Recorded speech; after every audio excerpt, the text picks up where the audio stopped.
हाँ भाई, 12th सब बढ़िया ना। थोड़ी थोड़ी खुशी भी हो रही होगी तुम लोग को, थोड़ा थोड़ा डर भी लग रहा होगा कि भाई एक तरफ हम लोग अपनी 12th कंप्लीट करने वाले हैं और एक तरफ की दोस्ती वोस्ती भी खत्म होने वाली है। खत्म वतम कुछ नहीं होगी, वो सारी टेंशन अभी साइड रखो। सबसे पहले अभी जो हमारा सबसे बड़ा पेपर है आर्ट्स की फील्ड का, सबसे जानदार जो पेपर होने वाला है हिस्ट्री का, वो बचा हुआ है। और पता ही है ना, जैसे सीएसके की टीम में थाला कहाँ आता है, सबसे लास्ट में आता है और सबसे ज्यादा रन मार के जाता है, वैसे ही हिस्ट्री सबसे लास्ट में आने वाली है। क्या पता ये भी तुम लोग के पेपर को थोड़ा टफ बनाए, बट मैं आ गया हूं, तुम लोग भी अपने फोन के साथ आ चुके हो, तो इस टफनेस को हम लोग क्या करेंगे, गूगली डाल के बोल्ड करेंगे और आसानी से सारे चैप्टर कंप्लीट करेंगे। आज जो मैं तुम लोगों के लिए चैप्टर लेके आया हूं, एक बड़ा ही तुम लोगों को डराने वाला चैप्टर है, जिस चैप्टर का नाम क्या है भाई, किनशिप, कास्ट एंड क्लास। ठीक है, अब इस चैप्टर के अंदर हम लोग क्या पढ़ेंगे, तो देखो मैं तुम लोग को डायरेक्ट वो चीजें पढ़ाऊंगा जो पेपर में आने वाली हैं। कोई कहानी नहीं, कोई महाभारत नहीं, और महाभारत से याद है इस चैप्टर में तो महाभारत भी है। ठीक है, खैर महाभारत से क्वेश्चन नहीं आएंगे, जो आएंगे मैं बता दूंगा। उससे पहले हम लोग समझते हैं कि चैप्टर में क्या क्या आने वाला है। सबसे पहला जो सवाल आएगा हम लोगों का, सवाल के फॉर्म में इस क्वेश्चन को करते जाओ, जवाब मैंने नीचे लिखे हुए हैं और हमारा ये चैप्टर क्या हो जाएगा भाई, फुल एंड फाइनल हो जाएगा। सबसे पहला हमारा सवाल आता है, पैट्रियार्की क्या होती है, या इसको हिंदी में हम बोलते हैं पुरुष प्रधान देश या प्रदेश क्या होता है। समझने की कोशिश करते हैं जरा कि ये जो पैट्रियार्की होती है, पुरुष प्रधान जो होता है, इसके अंदर ज्यादा से ज्यादा इंपॉर्टेंस सिर्फ और सिर्फ किसको मिलती है, मेल को मिलती है, मर्दों को मिलती है, औरतों को ज्यादा इसमें ताकत नहीं दी जाती। बहुत बढ़िया, आगे आ जाओ। सारे के सारे डिसीजन कौन लेंगे भाई, सिर्फ और सिर्फ मेल लेंगे, पुरुष लेंगे, उनके अलावा और कोई नहीं लेगा। जो प्रॉपर्टी की राइट होगी, ये चीज इंपॉर्टेंट हो गई। ठीक है, यहाँ पे स्पेलिंग गलत लिखी है, उसको सही कर लेना, सही कर लेना। ठीक है, प्रॉपर्टी की राइट देखो, मतलब जैसे मेरे पास संपत्ति है, तो संपत्ति, मेरी संपत्ति मेरे बाद किसको मिलेगी, मेरे बेटे को मिलेगी। अगर मेरे पास कोई मेरा बेटा नहीं है तो मेरे भाई को मिलेगी। अगर मेरा भाई नहीं है तो मेरे ही किसी रिश्तेदार को मिलेगी, जो कि क्या होना चाहिए, मेल होना चाहिए। तो पैट्रियार्की के अंदर जितने भी डिसीजन है, जितनी भी प्रॉपर्टी है, वो सिर्फ और सिर्फ मेल और उसी से जुड़े हुए लोगों के पास जाएगी। औरतों के पास किसी भी तरीके के राइट्स नहीं होंगे। बहुत बढ़िया, आगे आओ। अगला जो हमारा क्वेश्चन बनता है, धर्मशास्त्र या धर्मसूत्रास का बनता है। अब ये क्या होते हैं, तो देखो हिंदू धर्म के अंदर कुछ रूल्स एंड रेगुलेशन है, जिन रूल्स एंड रेगुलेशन को हमको क्या करना पड़ेगा, फॉलो करना पड़ेगा। और उसको फॉलो करने के लिए हमने क्या बनाया है, धर्मसूत्रास या धर्मशास्त्र बनाए हैं। वही चीज मैंने यहाँ पे बोली है कि ये सेट ऑफ रूल्स होते हैं, लॉज होते हैं, नियम कानून होते हैं। इसी को इंग्लिश में हम लोग कोड ऑफ कंडक्ट के नाम से भी जानते हैं। अब सेट ऑफ रूल्स के अंदर हमारा सबसे पहला रूल आता है गोत्र, कि व्यक्ति का गोत्र क्या होता है। ठीक है, तो मैंने तुम लोगों को बताया है फिजिकल क्लासेस में भी, ऑनलाइन वाले जितने भी मेरे स्टूडेंट्स हैं, समझ लो जरा गोत्र क्या होता है। जब हमारे पास 7 ऋषि थे, उन ऋषि, माना जाता है कि दुनिया में जितने भी लोग हैं, वो लोग उन 7 ऋषियों में से किसी ना किसी एक ऋषि से क्या करे हुए हैं, जुड़े हुए हैं। ठीक है, मैं जिस ऋषि से जुड़ा हूं तो वो मेरा क्या हो जाएगा, गोत्र हो जाएगा। और इन 7 गोत्रों के नाम भी उन 7 ऋषियों के ऊपर ही रखे गए हैं। अब एक सवाल तुमसे यहाँ पे 1 नंबर का पूछा जाएगा कि 7 गोत्र थे, बट आज के टाइम पे 8 गोत्र हो चुके हैं। एक नया गोत्र आया है, जिस गोत्र का नाम क्या है, अगस्त्य, जो कि किस ऋषि के ऊपर रखा गया है, अगस्त्य ऋषि के ऊपर रखा गया है। इसीलिए उस गोत्र को क्या बोलते हैं हम लोग, अगस्त्य बोलते हैं। बहुत बढ़िया, समझ गए तुम लोग। ठीक है, मैंने यहाँ पे बता दिया, सप्तऋषि की मदद से आया है। एक और ऋषि ऐड हुए जिनका नाम था अगस्त्य, उनके ऊपर एक नया गोत्र रखा गया है। और उसके बाद अब इसके कुछ रूल्स होते हैं। क्या होते हैं, कुछ रूल्स होते हैं गोत्र के। अब वो रूल क्या है कि कोई भी 2 व्यक्ति सेम गोत्र के अगर है तो वो शादी नहीं कर सकते। जैसे मैं एक गोत्र का हूं अगस्त्य, वैसे ही कोई एक लड़की अगस्त्य गोत्र की है, तो हम दोनों शादी नहीं कर सकते। मेरे को किसी दूसरे गोत्र के लड़की के साथ ही शादी करनी पड़ेगी। ये गोत्र वाला सिस्टम बताता है। ठीक है, आगे आ जाओ। क्या बोला गया है, किसी एक महिला की, मतलब किसी एक लड़की का गोत्र चेंज हो जाता है जब उसकी शादी हो जाती है। जैसे पहले जब वो कुंवारी थी, उसकी शादी नहीं हुई थी, तो उसका कोई गोत्र था, फिर वो उसकी शादी हो गई तो उसका अब गोत्र बदल के कोई दूसरा गोत्र हो गया है। हमारी हिस्ट्री की टेक्स्ट बुक में लिखा गया है, मतलब एक बात बताई गई है कि इंडिया के अंदर जितने भी पेरेंट्स थे, पहले के टाइम की बात कर रहा हूं, अभी के टाइम की बात नहीं कर रहा हूं, कि जितने भी लोग हुआ करते थे वो ट्राई करते थे अपनी बेटियों की ऊंचे कुल में, ऊंचे गोत्र में क्या करवाने की, शादी करवाने की, ताकि उसकी लाइफ बहुत अच्छी हो जाए। समझ आ गई मेरी बात? बहुत बढ़िया। तो हमने पैट्रियार्की कर लिया, धर्मशास्त्र कर लिया, गोत्र कर लिया। अब जो अगला सवाल होगा वो होगा कि वर्ण क्या होता है। ठीक है, और यहां से हमारे जितने भी चैप्टर के इंपॉर्टेंट चीजें थी वो खत्म हो चुकी हैं। ठीक है, मतलब खत्म हो जाएंगी इस वीडियो को खत्म करते करते, और बहुत बड़े चैप्टर को बहुत कम समय में हम खत्म करने वाले हैं। अब वर्ण सिस्टम क्या होता है समझते हैं पहले, कि धर्मशास्त्र के हिसाब से ब्राह्मणों ने इंसानों को 4 वर्ण में बांटा है। कितने वर्ण में बांटा है? 4 वर्ण में। और अगर अच्छे से पढ़ना है तो मैं बता देता हूं, ब्राह्मण ने बताया था कि ये जो 4 वर्ण है ये ब्रह्मा जी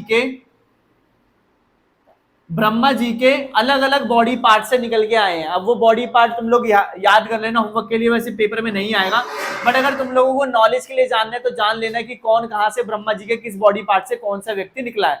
ठीक है, आ जाते हैं टॉपिक पे कि वर्ण सिस्टम बनाया गया है ब्राह्मणों द्वारा। ब्राह्मणों ने बोला है 4 वर्ण है, और ये 4 वर्ण ब्रह्मा जी के बॉडी पार्ट से निकल के बने हैं। अब ये 4 वर्ण क्या है समझते हैं जरा। ब्राह्मण, क्षत्रिय, वैश्य, शूद्र। अब ये हो जाता है हमारा इंपॉर्टेंट, और जो भी सवाल हमारे बनने हैं वो यहां से बनने हैं। ब्राह्मण एक ऐसा वर्ण होता है जो एक ऐसा वर्ण होता है जो वेद पढ़ेगा, यज्ञ करवाएगा। क्षत्रिय एक ऐसा वर्ण होता है जो राज करेगा और लोगों को न्याय देगा। वैश्य एक ऐसा वर्ण होता है जो लोगों के लिए खेती करेगा, चीजों को बनाएगा, मैन्युफैक्चर करेगा। ठीक है, और लास्ट शूद्र। शूद्र एक ऐसा वर्ण होता है जिसको, जो ऊपर के ये 3 वर्णों के लिए काम करेगा। ब्राह्मणों के लिए काम करेगा, क्षत्रिय के लिए काम करेगा, वैश्याओं के लिए काम करेगा। ये कौन होते हैं? ये होते हैं शूद्र। ठीक है, अब एक और व्यक्ति आए हमारे पास जिनको बोला गया है चांडाल। अब चांडाल क्या होते हैं? चांडाल को हम लोग मानते हैं अछूत। इनको छूना भी क्या है? पाप माना जाता है। अभी के टाइम पे नहीं है, ये हम हमारी हिस्ट्री की टेक्स्ट बुक के हिसाब से पढ़ रहे हैं, तो कोई अपने ऊपर चीजों को पर्सनली मत ले जाना। ठीक है, चांडाल के बारे में समझते हैं, ये क्वेश्चन आ जाएगा पेपर में, ये इंपॉर्टेंट है। ठीक है, इन दोनों में से कोई एक क्वेश्चन पक्का पक्का पक्का पेपर में तुमको देखने को मिल रहा है, तो दोनों टॉपिक अच्छे से समझ लेना। ऊपर वाला समझा दिया है, चांडाल के बारे में समझते हैं जरा। चांडालों के साथ बहुत ज्यादा बुरा करा जाता था। इन बेचारों को गांव के बाहर रहना पड़ता था, गांव के अंदर ये रह नहीं सकते थे। रात में इनको गांव के अंदर आने से क्या कर दिया जाता था? मना कर दिया जाता था कि ये रात में गांव में प्रवेश नहीं कर सकते। अगर ये गांव में आना चाहते हैं तो इनको अपने ढोल और ताशों के साथ आना पड़ेगा, या बर्तन बजा के आना पड़ेगा, ताकि गांव के लोगों को पता चल सके कि हाँ भाई हम लोग आने वाले हैं, और तुम लोग अपना रास्ता साफ कर लो, मतलब साइड हो जाओ, वरना हो सकता है कि मैं तुमसे मिल जाऊं। ठीक है, जिसको बहुत अपवित्र माना जाता था। ठीक है, आगे क्या बताया गया है कि इनको, इन विचारों के पास अधिकार भी नहीं था कि ये नई नई चीजें खरीद सके। ठीक है, इनको क्या करना पड़ता था? मृत शरीरों के ऊपर से उतार के कपड़े पहनने पड़ते थे, लोगों के द्वारा फेंके गए बर्तनों को इस्तेमाल करना पड़ता था, लोगों की जूठन खानी पड़ती थी। तो ये थे अनटचेबल्स। अब देखो, अभी तक मैंने तुम लोग को 4 चीजें पढ़ा दी हैं। पैट्रियार्की क्या होती है, धर्मशास्त्र क्या होता है, इसके अंदर हमने गोत्र पढ़ लिया, फिर वर्ण पढ़ लिया, फिर चांडाल पढ़ लिया। इसके बाद 2-3 ही चीजें रह रही हैं, वो मैं अभी तुमको बताऊंगा। उससे पहले इतनी सारी चीजें लिखो और इसको अच्छे से कंप्लीट करो, फिर मैं आ रहा हूं तुम लोग के पास नए नए टॉपिक लिख के। जल्दी से लिखो चलो। तो भाई 12th वालों, अब ये चैप्टर हम लोग खत्म करने वाले। ठीक है, बस 2 टॉपिक रह गए हम लोग के। वो क्या है? एक है कास्ट सिस्टम, उसके बाद एक प्रॉपर्टी टू राइट। ये खैर हमने आधा कर लिया, थोड़ा सा और है, ये भी कर लेते हैं। और लास्ट जो चीज हमसे पूछी जाएगी, ये क्वेश्चन जो मैंने यहाँ पे लिखा है एग्जैक्ट सेम का सेम उठ के आएगा, इसके अलावा और कुछ भी नहीं आएगा। और यहीं पे हम लोग का चैप्टर भी खत्म हो जाएगा। इसके अलावा कुछ नहीं करना तुम लोग को इस चैप्टर से। सारी की सारी चीजें मैंने तुम लोग को करवा दी है। बस एक मैंने तुमको करनी होगी कि देखो, मैं तुमको एक हैक बताता हूँ। वेबसाइट पे जाओ, किसी भी वेबसाइट को बोलो, गूगल पे जाओ, चैप्टर का नाम लिखो, एमसीक्यू डालो और सर्च कर लो। बहुत सारी वेबसाइट्स आ जाएंगी, बहुत सारी लिंक आ जाएगी, एक को चुनो, उसमें एमसीक्यू की प्रैक्टिस करो और खत्म करो वो चैप्टर। ठीक है, करना क्या है? मेरी वीडियो देखो, उस चैप्टर के एमसीक्यू करो और खत्म करो। क्वेश्चन आंसर मैंने करवा दिए, एमसीक्यू तुम गूगल से कर लोगे, पूरे 80 आउट ऑफ 80 है। इसकी गारंटी किसकी है? मेरी है। आ जाते हैं सबसे पहले, अब हमारा जो अगला सिस्टम है कास्ट सिस्टम। अब ये कास्ट सिस्टम था क्या? जाति प्रथा थी क्या? बात ऐसी थी, ब्राह्मणों ने अपने देश को चलाने के लिए बहुत कोशिश करी। ठीक है, उन्होंने वर्ण बना दिए। उनको लगा कि 4 मैंने टाइप बता दिए लोगों के, कि या तो ब्राह्मण, या तो क्षत्रिय, या तो वैश्य, या तो शूद्र, और मैं इस तरीके से पूरी इंडिया को क्या कर लूंगा? चला लूंगा। बट धीरे धीरे उनको जब पता चला ना टाइम के हिसाब से कि इंडिया में और संसार में और भी तरीके के लोग रह रहे हैं जो इन चारों के अलावा भी बहुत सारे काम कर रहे हैं, तो उनको हो गया भाई कि मैंने जो सिस्टम बनाया ये लोग इस सिस्टम से बाहर कैसे आए, मेरे सिस्टम के नीचे इनको दब के रहना पड़ेगा। उनकी वो वाली मेंटालिटी थी, तो उन्होंने बना दी जाति। ठीक है, उन्होंने क्या बोला, जो काम मेरा वर्ण नहीं कर पाया वो काम मेरी जाति करेगी। अब मैं लोगों को उनके काम के हिसाब से डिवाइड करूंगा, और जब मैं उनको उनके काम के हिसाब से डिवाइड करूंगा उसको बोलूंगा जाति। इंग्लिश में बोला जाए तो उसको बोलूंगा कास्ट सिस्टम। यहाँ पे मैंने सेम चीजें बता रखी है। अब एग्जाम्पल पता होनी चाहिए, जैसे कुछ जातियां क्या होती है, हंटर का मतलब हो गया तुम लोग के वो लोग जो सिर्फ और सिर्फ क्या करेंगे, जंगलों में घूमेंगे, भागेंगे, लोगों का क्या करेंगे, शिकार करेंगे। फॉर एग्जाम्पल शिकारी, हिंदी में बोलते हैं इनको शिकारी।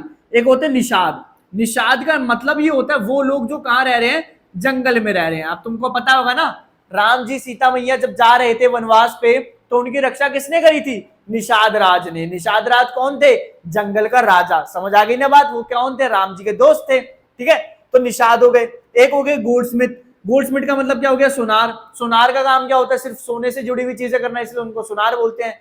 लकड़हारा, लकड़हारे का काम क्या होगा, लकड़ी काट के लाना।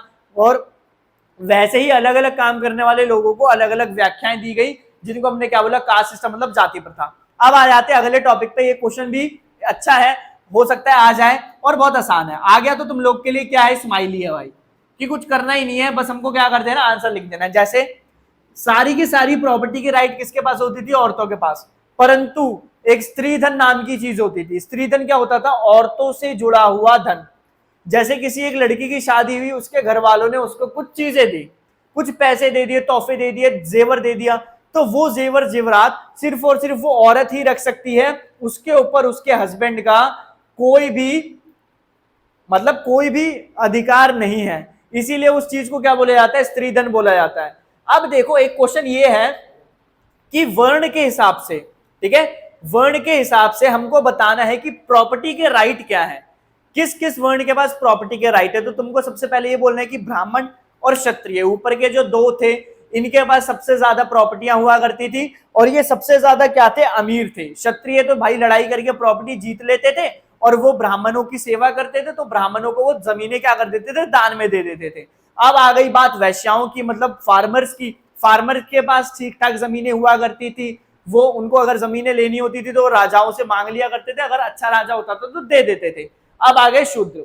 शूद्र बेचारे ऊपर के तीन लोगों के लिए काम किया करते थे, इनके पास बिल्कुल भी जमीनें नहीं होती थी, वैसे भी इनको गांव से बाहर रहना पड़ता था, सारी चीजों के लिए ऊपर के तीन वर्णों पे क्या होते थे, डिपेंडेंट रहते थे। अब लास्ट क्वेश्चन, इंपॉर्टेंट क्वेश्चन, ये क्वेश्चन करने के बाद हमारा चैप्टर खत्म हो जाएगा। इस क्वेश्चन में हमको बताना है कि क्या क्षत्रिय ही हमेशा राजा हुआ करते थे। ठीक है, वर्ण में जो क्षत्रिय थे जिनका काम ही था राज करना, तो क्या सिर्फ क्षत्रिय ही राजा हुआ करते थे? तो इसका एक आंसर होगा भाई सीधा सीधा नहीं, नो, क्षत्रिय हमेशा राजा नहीं हुआ करते थे। कैसे, एग्जाम्पल दो भाई। ठीक है, पहले चंद्रगुप्त मौर्य के बारे में बताओ। तो बुद्ध धर्म, जैन धर्म के लोग मानते हैं चंद्रगुप्त मौर्य ब्राह्मण मतलब क्षत्रिय नहीं थे, लेकिन वो बहुत बड़े राजा हैं इंडिया के, इसलिए हम उनका नाम जानते हैं। ब्राह्मण लोग कहते हैं कि अगर वो राजा थे तो वो जरूर क्षत्रिय रहे होंगे। तो इनके लिए हमारा क्या रहता है, कॉन्ट्रडिक्शन रहता है। ठीक है, डाउट रहता है कि भाई पता ही नहीं है कि ये किस कुल के थे। तो चलो कोई नहीं, इनको छोड़ो। दूसरा आ जाओ शाका रूलर, या शाक रूलर के नाम से जिनको हम जानते हैं। ये थे भाई नोमैड, ये थे चरवाहे, ये एक जगह से दूसरी जगह घूमते थे, लेकिन इनको जब मौका मिलता था किसी छोटे राजवंश को तोड़ के उनको हरा के राज करने का, तो ये जरूर उन पे आक्रमण करके राज कर लिया करते थे।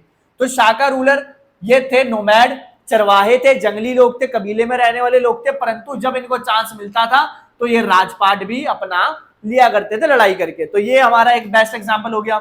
सबसे बेस्ट एग्जाम्पल है सतवाहना रूलर का। ठीक है, ये तुमको पता होना चाहिए। सतवाहना राजवंश एक ऐसा राजवंश था जो वैसे तो वर्ण के हिसाब से ब्राह्मण हुआ करते थे, परंतु इन्होंने राजाओं को ही मारना चालू कर दिया। ठीक है, क्षत्रियों को मारना चालू कर दिया, और क्षत्रियों को मार के उनके राजपाट पे किसका कब्जा कर लेते थे, ये खुद कब्जा कर लेते थे। तो ये थे हमारे कौन, सतवाहना रूलर। तो इस वीडियो में हमने समझा कि भाई किस तरीके से वर्ण होते हैं, क्या गोत्र होते हैं, प्रॉपर्टी के अधिकार किसके पास है, जाति प्रथा क्या है, और क्या हमेशा क्षत्रिय ही राजवंश होते हैं। 5 सवाल मैंने तुमको इस वीडियो में बताए हैं और 5 जवाब मैंने इस वीडियो में तुमको बताए हैं। अब तुम्हारा काम क्या है, इस वीडियो को देखो, सारे के सारे क्वेश्चन लिखो, उनके आंसर लिखो, इस चैप्टर पे टिक लगाओ और रख दो। अब मिलूंगा अगली वीडियो में अगले चैप्टर के साथ और अगले क्वेश्चंस के साथ। तब तक अपना ध्यान रखना और इस वीडियो को शेयर करते रहना और अच्छे से पढ़ाई करना। चलो फिर बाय।